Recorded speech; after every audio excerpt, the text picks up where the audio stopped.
Prabhu. Please make your way up here. Vrndavan Prabhu is a disciple of Navayagendra Swami, and who's a disciple of Srila Prabhupada. And Vrndavan Prabhu has been a student of Bhakti Yoga for many years now, and he's gone and studied the monastic way of life as well. I know he studied, at some point he was taking troops of devotees to Montreal, because it's our sister temple that's there, and they have some monks that live there. So he would go, and he was really wanting to get the immersion. And then last time he spoke, he was telling us a little bit about his experience going to India.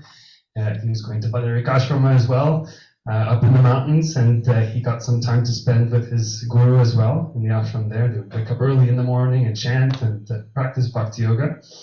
And so today we've asked him to kindly share some more wisdom with us, a little bit more on the science of Krishna consciousness. So one more time, let's give a round of applause to our speaker.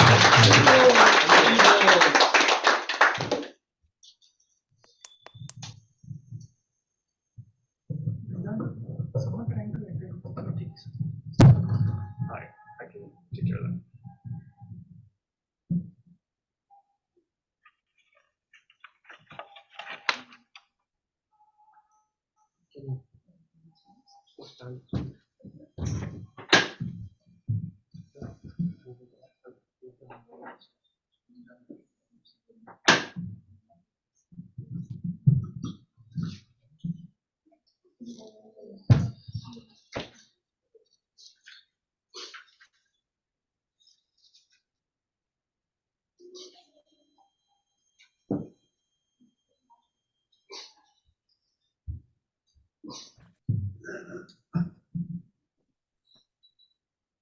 Namo Vishnupadaya Krishnavastaya Bhutale Srimate Bhaktivedanta Swamiti Namine Namaste Saraswati Deve Gauravani Pracharine Nirvishesha Shunyadi Pasavadi Shatarine Jai Shri Krishna Chaitanya Prabhu Nityananda Shri Advaita Sada Shivasadi Gauravittamda Om Gyati Sumandasya Gyananjalashalakaya Chakshunam Samyena Tasmai Shri Guruve Namaha Mukam Karoti Vachalam Pangum Lingayate Girim Yatkripatamaham Vande Shri Gurum Dinataranam Vandeham Shri Guru Shri Yutaswada Kamalam Shri Guru Vaishnavam Cha Shri Rupa Sagrajatam Sahagana Rughunavitam Tam Sajivam Advaitam Savadutam Prajna Pahitam Krishna Chaitanya Devam Shri Radha Krishna Pada Sahaka Krishna Shri Vishaka Tamcha Vanchavattam Visha Kripa Sindhu Gevacha Patitaram Pavnevyo Vaishnavevyo Namo Namaha. Would you like to? Sure. Okay. Cartels?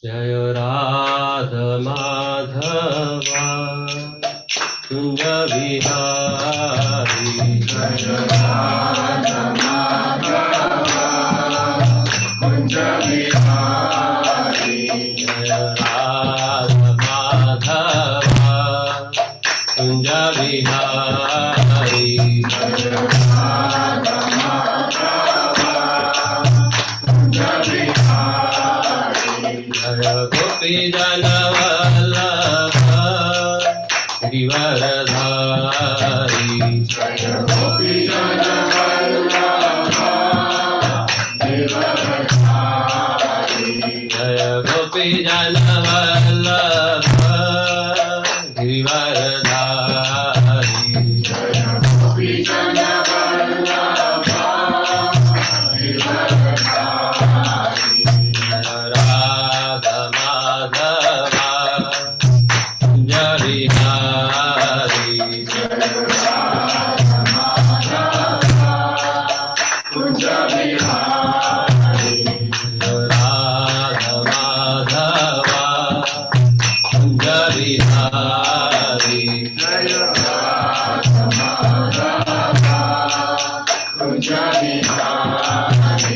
Jaya Gopi Jana Vallabha Giridharadhari. Jaya Gopi Jana Vallabha Giridharadhari. Jaya Gopi Jana Vallabha Giridharadhari. Jaya Gopi Jana Vallabha Giridharadhari.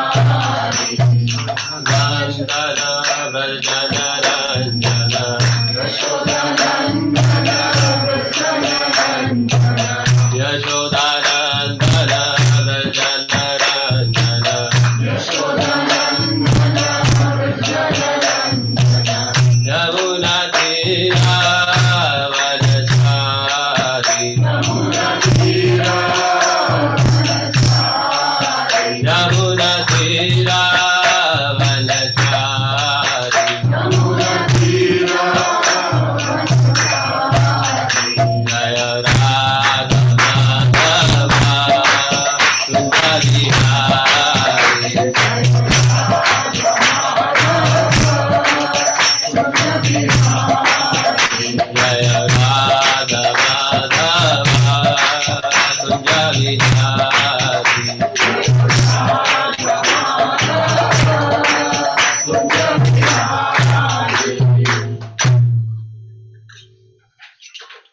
Radha Madhav ki jai.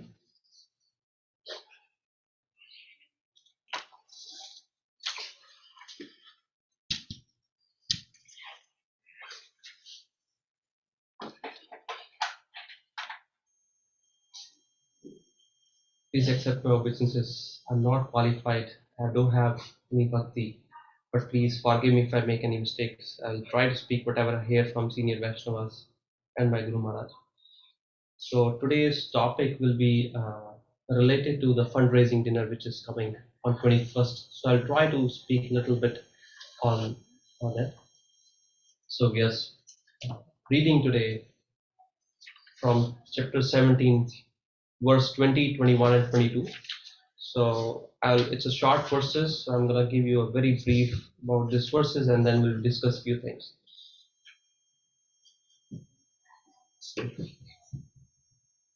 Tathavayam iti yadhanam diyate nu pakarine deshe kale cha pate cha dashanam satvikam samritam.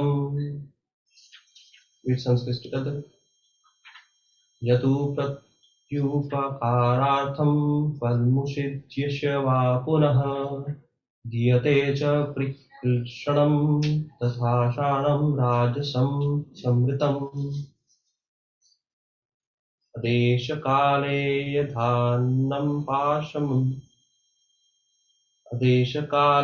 yadhanam patrem yasya diyate asakritam vagyatam tatamas padudahatam. I will read translation and then one altogether.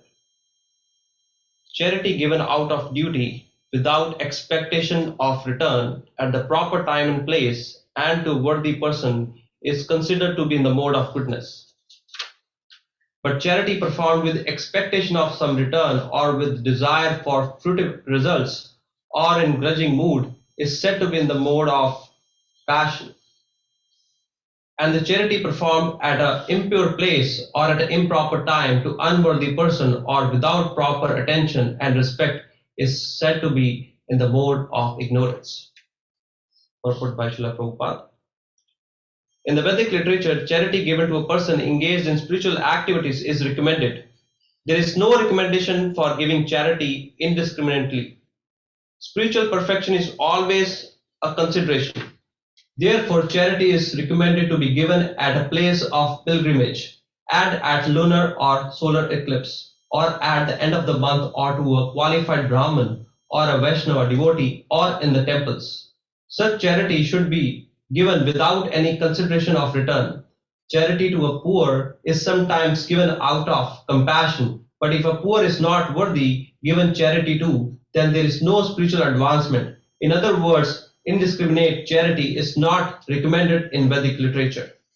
Charity is sometimes performed for for elevation to heavenly kingdoms, and sometimes with great trouble and with repentance afterwards. Why I have spent so much money in this way? Charity is also sometimes given under some obligation at a request of a supervisor.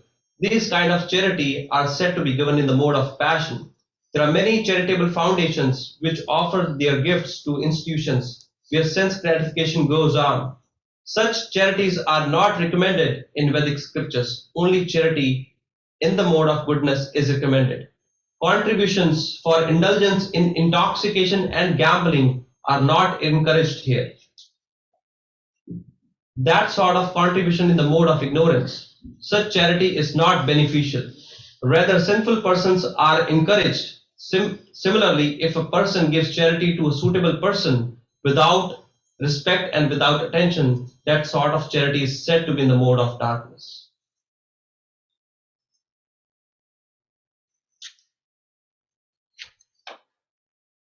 I would like to start with the journey of Prabhupada. Little bit on the journey of Prabhupada. Prabhupada's Guru Maharaj Bhaktisiddhanta Saraswati Thakur gave instruction to Prabhupada to spread the message in English to the Western world. And at the very young age, he given him the message. But he took that message to his heart. He was only able to fulfill that message at the age of 70 when he came to West. But long before that, he was preparing himself to preach. He was writing the books in English. At the very early ages of Prabhupada, he was writing books and he was asking donations from the wealthy people so that he can print the books so that he can take to the West. So he has done so much struggles in his early age of his life to fulfill the message of his Guru Maharaj, Srila Bhaktisiddhanta Saraswati. And at a certain age, when he retired from his family and came to Vrndavan, he was writing the Srimad Bhagavatam translation for 7 years. When he finished the 3 cantos of Srimad Bhagavatam, 3 cantos, he said, he feel that I am ready to go. And he went to West Bengal, Kolkata, to take a ship. A very brief summary of Prabhupada's life of his early ages, how he has struggled to fulfill the message of the Lord and his Guru Maharaj. That's why we are all here together, because of his will and his Guru Maharaj's instructions. Because in his early ages, he has done so much struggles for all of us. That's why we are here all together, having a Krishna consciousness movement going. So when he collected some money to aboard the ship. And on the ship, he had 2 heart attacks. For what? At the age of 70, to spread the message of Krishna consciousness. And what he was carrying in his luggage is the literature. He was carrying the literature to spread the message of the Lord. When he was boarding the ship to North America, to US, he wrote one poem in which he said, Lord, I am yours, let me dance however you want. He was completely surrendered to Krishna. At the 70, he don't know what he's going to do in this country. He just knows the English and he has $7 in his pocket.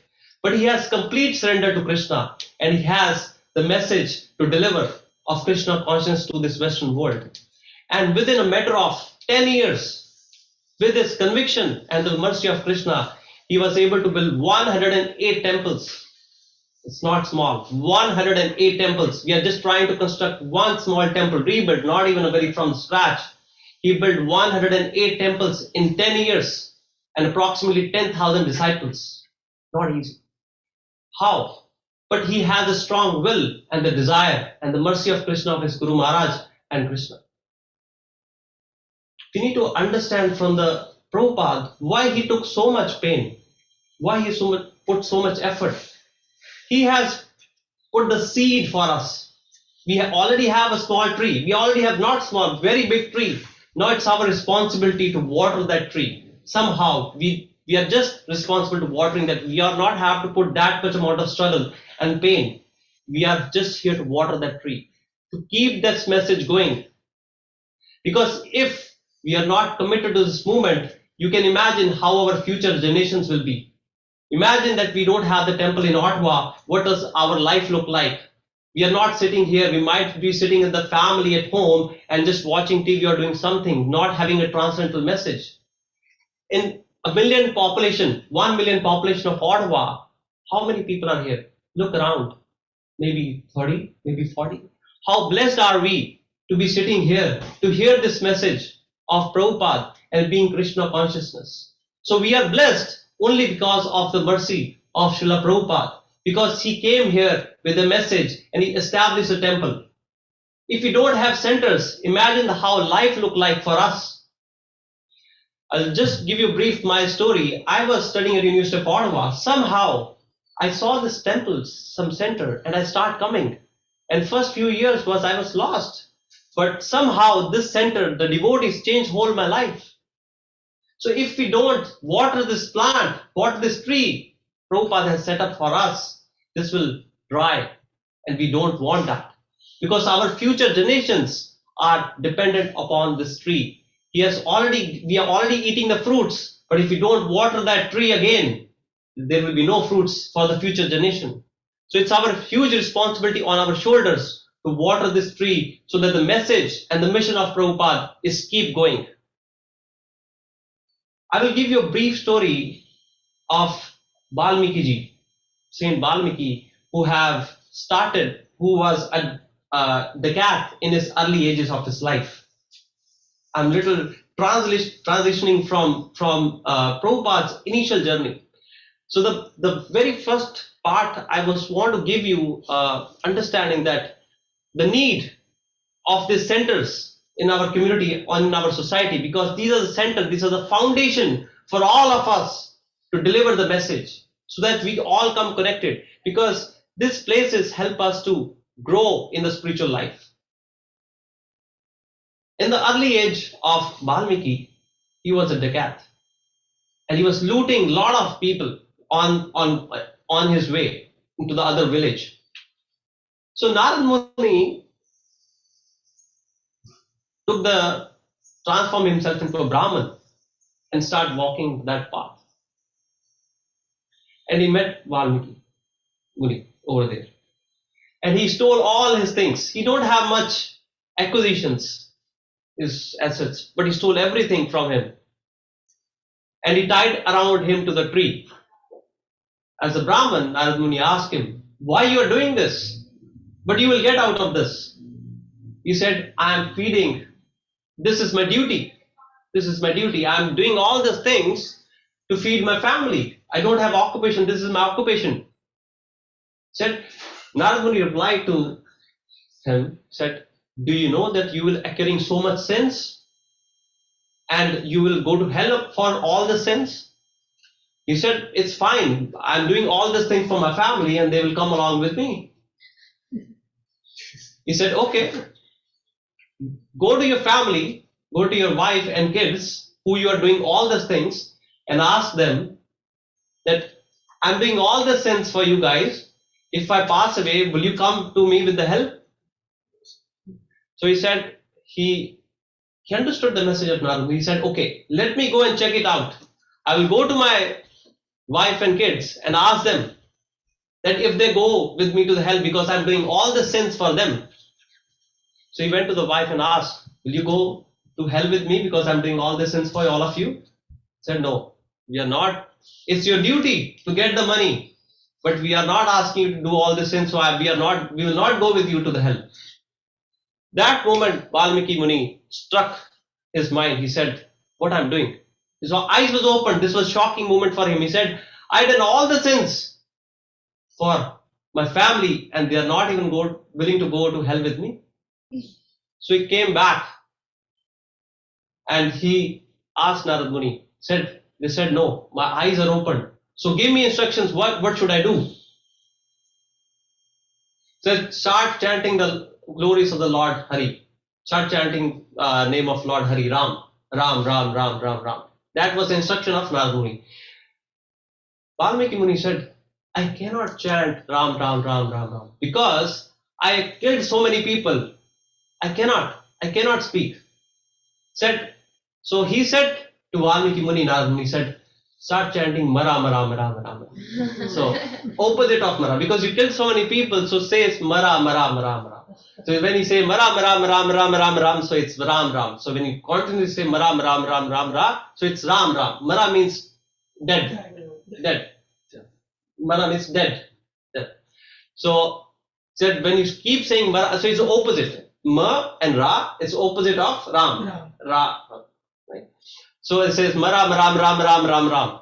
When he chanted Ram's name, got enlightened. And before even Ramayana happens, Lord Hari's presence on this earth, 10,000 years before, he wrote Ramayana. 10,000 years before, Valmiki Muni wrote Ramayana. So it was written 10,000 years before Ramayana happened. Lord Ram's birth happened. Okay? So the message from this story is very clear. What we are trying to do in our life to accumulate all this wealth for what? The message. We need to try to understand the message of the story, the gist. We are trying to accumulate so much money for what? For the family? For the kids? Yeah, we can earn the basic minimum enough for ourselves. But we are accumulating so much for what? For the kids and wife and family. But they're not going to support you at the last moment of your life. No, you have to have your own deeds. What you're doing for your own self. It's all going to go with you, not with anyone. It's a very important message from the story, from the Valmiki Muni. But he's trying to convey to us that all the deeds which we should do. And the saintly people say one beautiful thing. He says, you can accumulate all the wealth for the family, all the wealth, all the money. But what you're trying to do is you're trying to cut the wings for your next generation. Why? Because if you give a lot of wealth to them, they will do two things. If you give a lot of wealth to your kids, they will not be hardworking. That's first thing. You're cutting the wings for them. Second thing is, if they're hardworking, they're going to exploit all this wealth for their sense gratification. So the only thing that you can give it to your kids, to your family, is Krishna consciousness and the ability to live the life in a perfect way.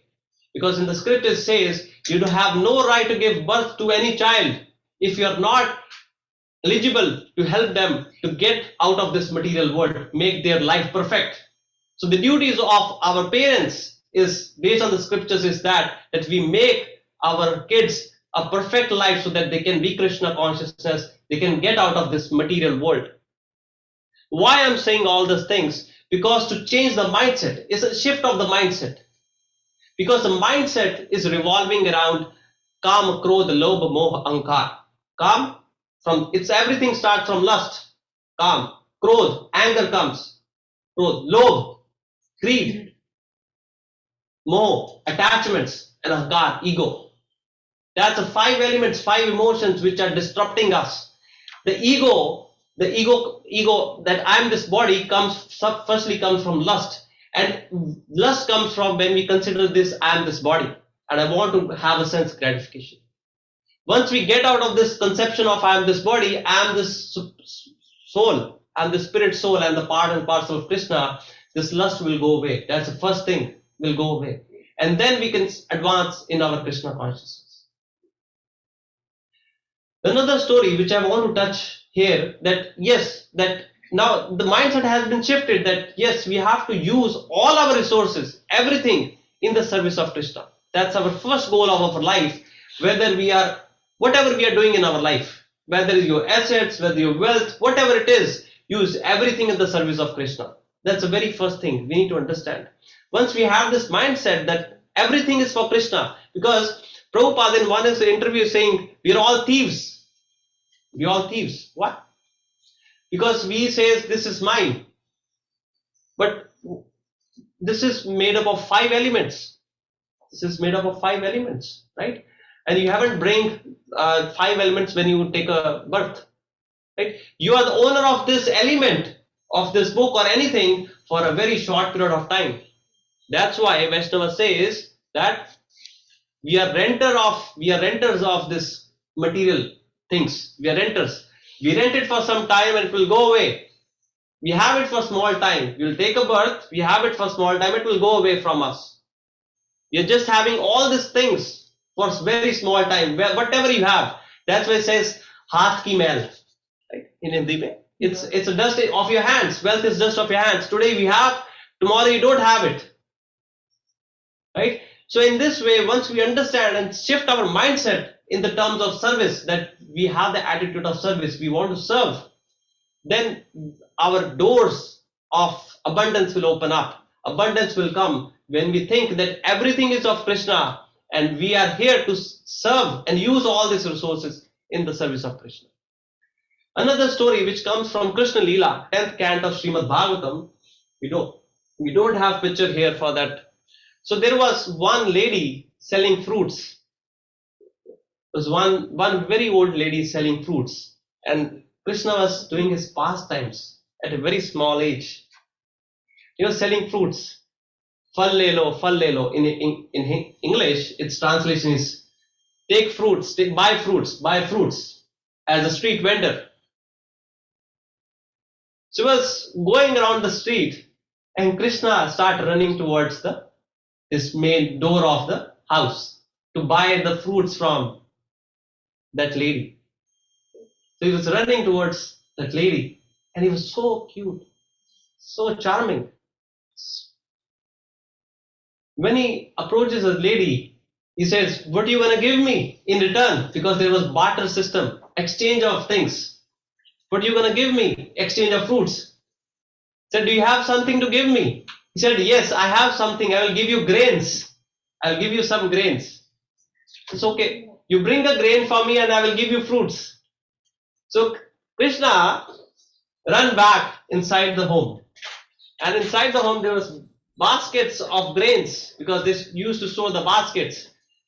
And he took a hand and grabbed the grains in his fist and ran back to that lady.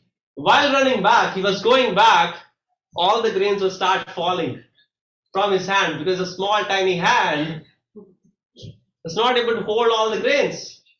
When he came to lady, was going outside selling fruits, he came to come and he gave it some grains. He said, "This very small amount of grains, how I can give you?" But Krishna was so charming, so amazing, looking so amazing. She was so attracted by the beauty of Krishna. Said, "Take whatever you want." He put the basket in front of him. He said, "Take whatever you want." So Krishna grabbed a couple of fruits in his 2 feet, and that grain, one or two grains, he put it in her basket. And she was very happy. And she was really very happy. That lady was so happy by looking at Krishna, because Krishna was so attractive. It's like her life is fulfilled. She was so satisfied by having the darshan of Krishna. And that lady left from there.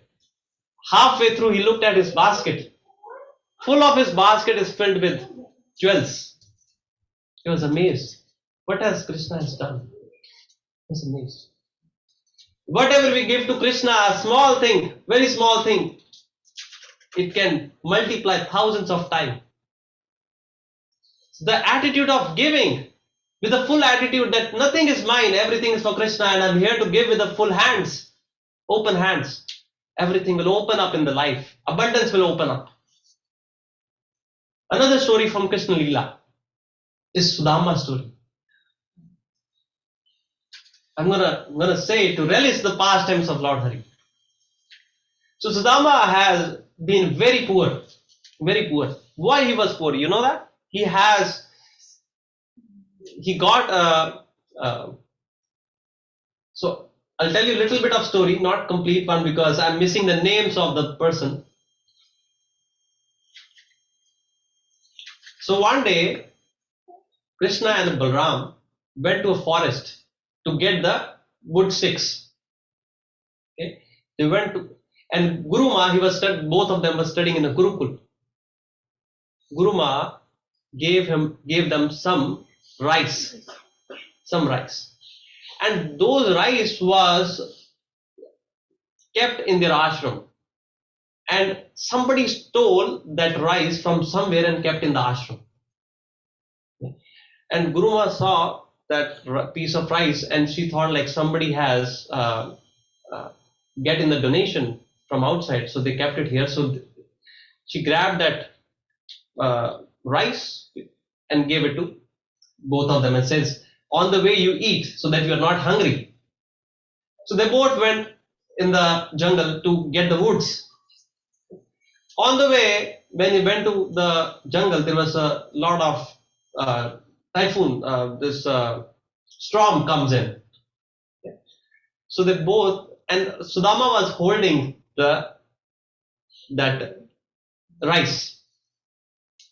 So they both climbed on the different trees. Krishna was on one tree and Sudama was on the other tree, but they can hear each other.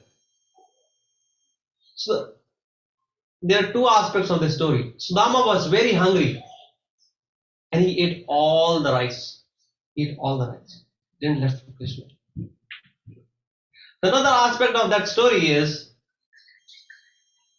Sudama was a self-reliant soul. He's not a normal soul. He was not normal. He was self-reliant soul. And whoever stole that from, so the thief has stolen from some Brahman's place, and he told that whoever steals that rice from a house, he will be poor all his life. He gave a shrap that he will be poor all his life. So Sudama knows. He said, I can be poor all my life, but I cannot let Krishna poor all his life. So he ate all the rice. He was very poor. He don't even have food to eat. He was a Brahmin, so he was not doing any occupation. He used to go for bhiksha, but he'd have no food. One day, so I give you a brief story why Sudama was poor. He was a Brahmin, he can earn money, but somehow in the Krishna Leela it says that somebody gave him shrap. I don't know the English word specifically. Curse. Yes. Curse that he will be poor all his life by one Brahmin. So one day he was very, very poor. He don't have anything to eat. His kids have nothing to eat for 3 days.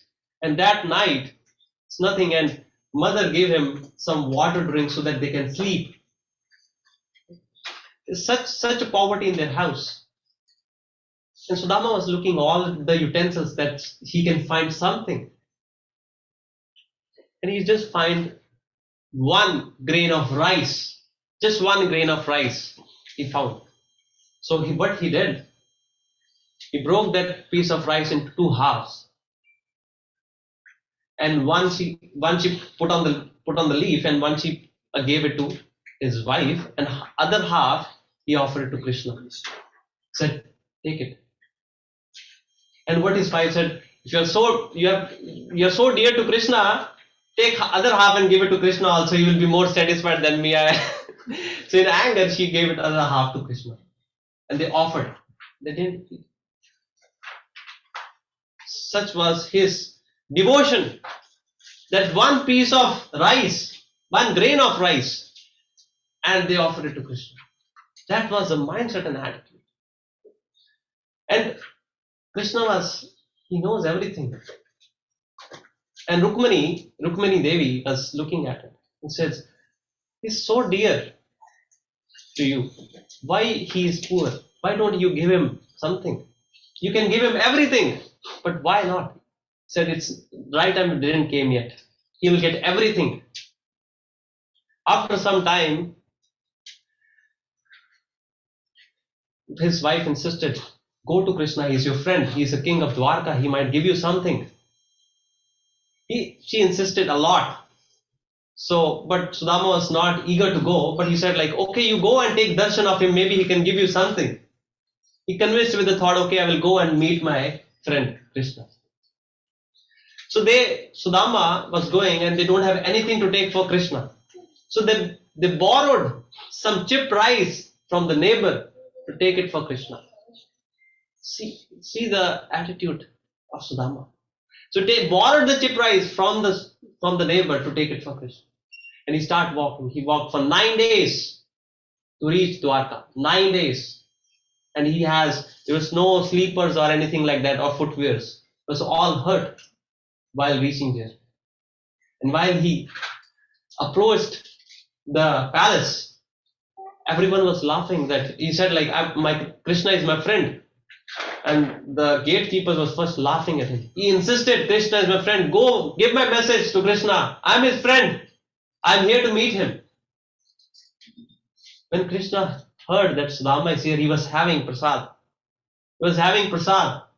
Krishna was having prasad in his palace. He left everything there. He left everything at that spot and ran bare feet to meet Sudama. And Rukmani was said, what happened to Krishna today? Who came? That Krishna was running for him. So Krishna ran for Sudama to meet him. The deer. So he was so dear to Krishna. He ran to meet Sudama. He received him very nicely. Krishna received him. And Krishna washed his feet, Sudama's feet. Imagine the Lord of the universe, washed his feet because he has given everything to him. He was so dear.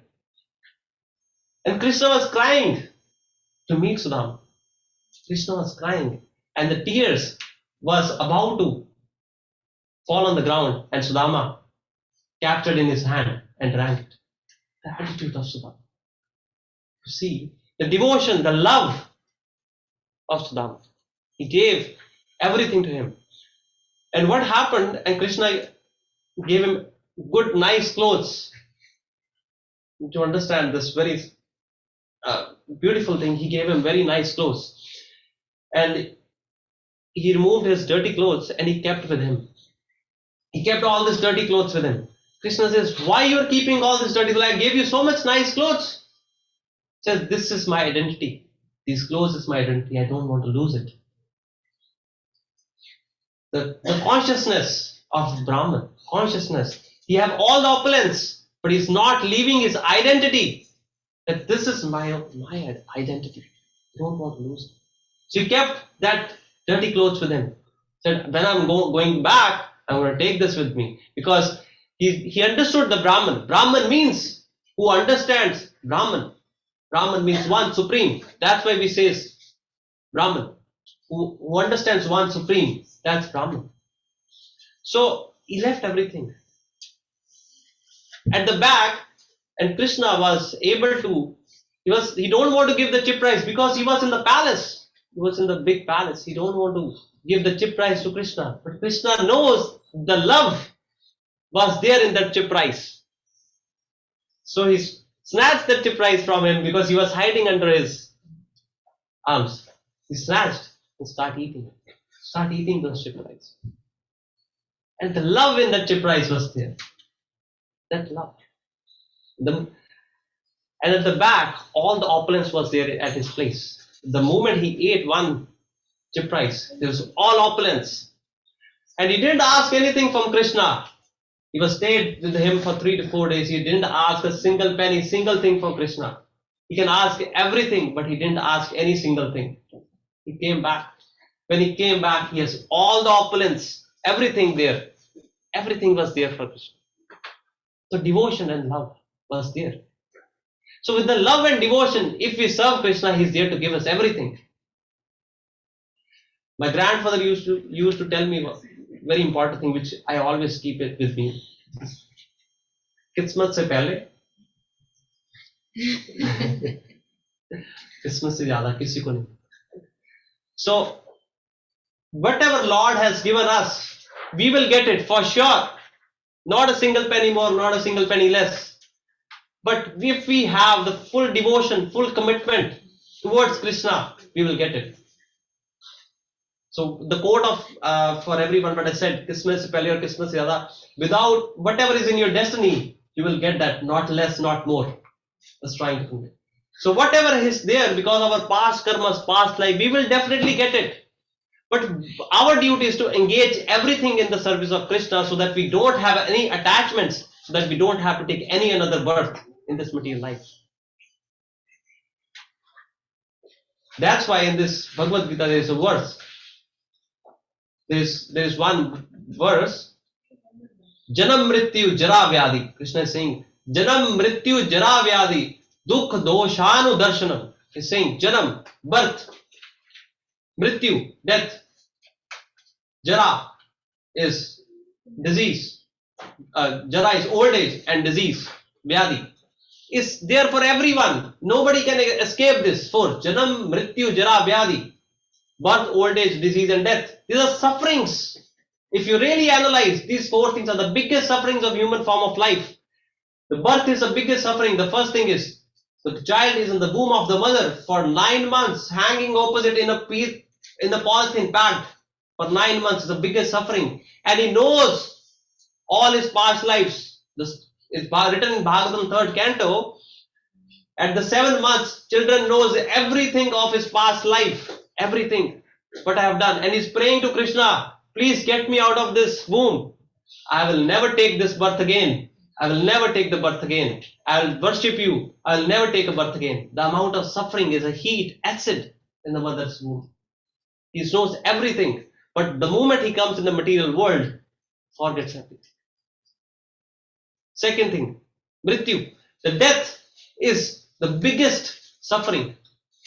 Guru Maharaj says that when somebody passes away, the first thing is he becomes unconscious. Why he becomes unconscious? Because he was suffering so much inside that he cannot have this consciousness. And if Yamdutas comes, he grabs the soul out of your body in a very harsh way. And if you see the person not in hospitals, if somebody passes away, my Guru Maharaj said, I never experienced it. First his stool and urine comes out. Because so much suffering, he loses everything. So suffering, human form of life is a suffering. This is a hard reality we need to understand. Jara, old age, has to come for everyone. It's suffering because you're helpless like a child to suffer. And Vyadi, disease is suffering and you cannot escape it. What we are trying to gratify our senses in this material world, you cannot. Because the start of this life is a suffering and the end of life is a suffering. If you look at the big picture of this human form of life is meant for a suffering. But what we can have enjoy in this material life and being in the ecstatic state is absorbed in the Krishna service. Once we understand this is suffering, then our illusion to gratify the senses will go away. Then we'll think, yes, there is something beyond this material world, beyond our senses. Because we are always stuck that how I can enjoy my senses. Once we get rid, don't want to enjoy the senses. I want to serve. I want to serve everyone. I want to give to everyone. I am there to serve. This attitude will bring us more fulfillment, the satisfaction, the contentment that we are all looking for. So this is what is needed. Because we cannot take away anything with us. We cannot take away anything, any single penny. There is Sikandar. So Sikandar was conquering all over the world. Give me a check of the time if I'm too much extending. You've got the time there. Yeah. I'm not sure it's the next. We'll take question now. So Sikandar was conquering all over the world. He came to India and he met one saintly person. So that saintly person comes to him and he got one piece of box and he requested to Sikandar. He said, take this and give it to the Lord.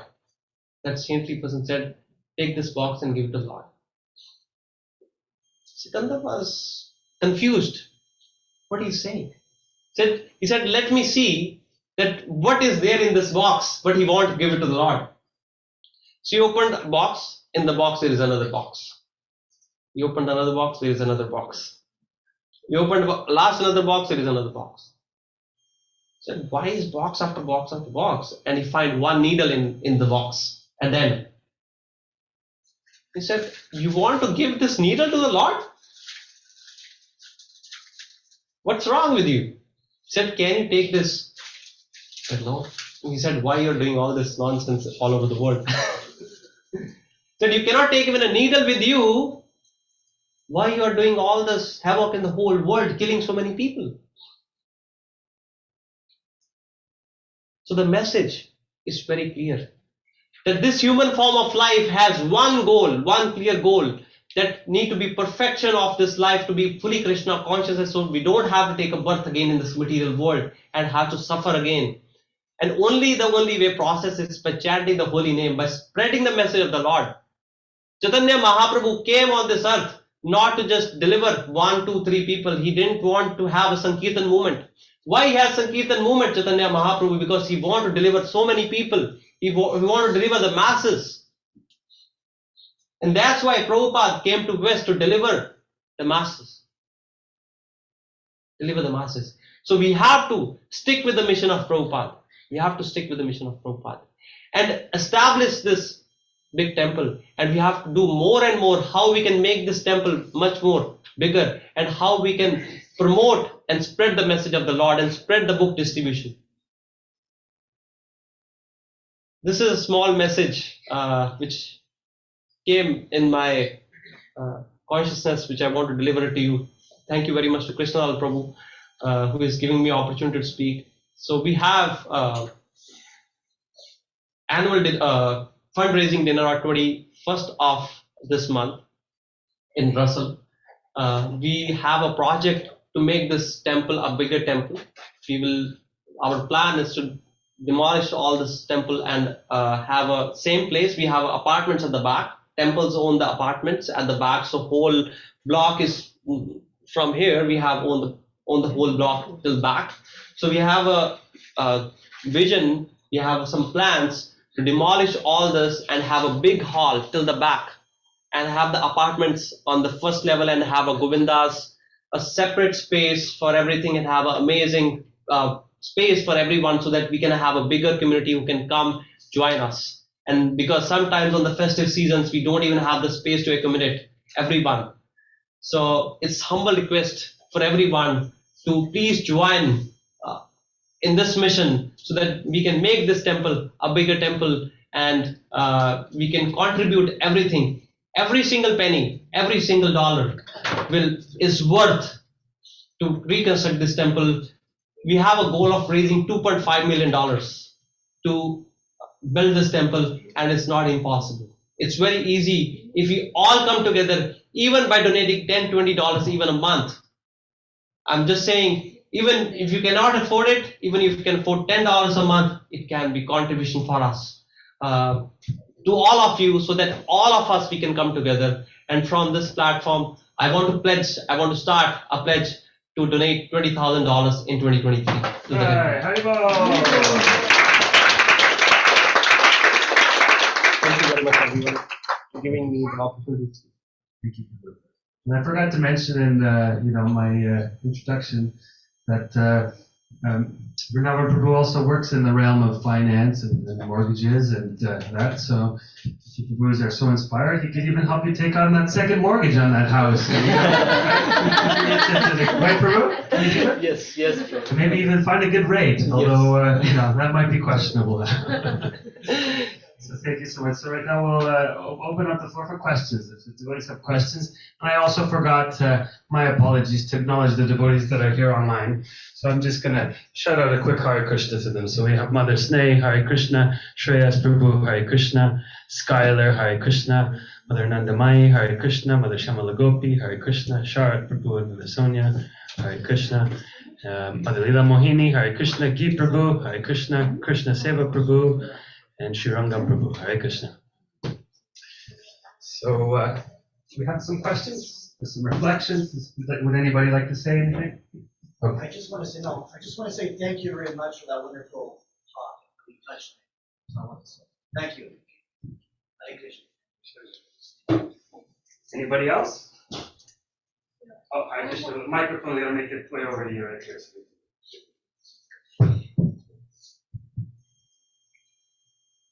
Hare Krishna Prabhu. I have a question. You said that when we are in the womb of the mother, what do we know? What did you tell? I couldn't get it. So in Bhagavatam, in the third canto, it's written in the womb of the mother when we are seven months. The children knows all of his past life. He knows everything of his past life. He has all his consciousness because at this stage we don't know what our past lives are. The 7 months he has all his consciousness and he knows everything.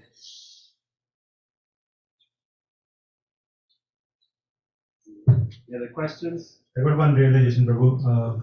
Thank you for wonderful class. Sukhdev Goswami said to Parikshit Ji Maharaj, Kalya dosha nidhe rajanasti ekaman guna kirtana deva krishnasya mukta sangha paramujya. Even though this Kalyug is full of faults, but there is a one good fault in the Kalyug. By chanting the holy name of the Lord, we can attain the transcendental kingdom. Thank you again. Forget about it. Hare Krishna. Thank you. Hussein Prabhu next to you has a something over there. Hare Krishna. Thank you so much. I just wanted to ask about sense gratification. You know, when we come to temple and attend such events, we feel the energy and we feel that we don't want to dedicate our lives to sense gratification. But when we are outside in the middle of night watching and doing all these things, we forget sometimes and we indulge. What is your advice to keep remembering this, energy of not giving in to the senses while we are in the midst of that? Do you have any certain advice? Thank you. So association is very important. So if you keep having the association of devotees, they will keep reminding you. So if you have the association outside, they will give you material vibes. So being the association of devotees, they will keep giving you spiritual vibes. So keep in having a more association of devotees, having a more association of Vaishnavas by their lectures, by the holy books, by chanting the holy name. We will keep absorbed because yes, that's practical. We cannot be completely spiritually enlightened 24 hours. But if we can devote 1 hour, 2 hours every day by association, by books, by chanting, by listening to some lectures, that is in the initial phase of life is enough. That's why at certain point of time after that, you will reach a certain level of renunciation. You feel like, I just want to get out of all this. This is nonsense. I really want to completely absorb. So it's a purification process. So we need to purify slowly and slowly, and it will take some time.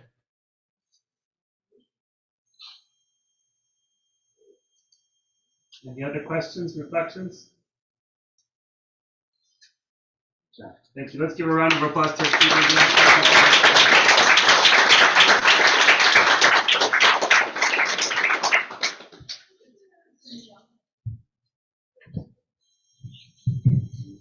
Hare Krishna. So I think we'll be missing Vrndavan Prabhu. He's going to be away in India for a little bit, but he'll be coming back Yes. soon. Yes. So some new things to come. So we're really looking forward to that.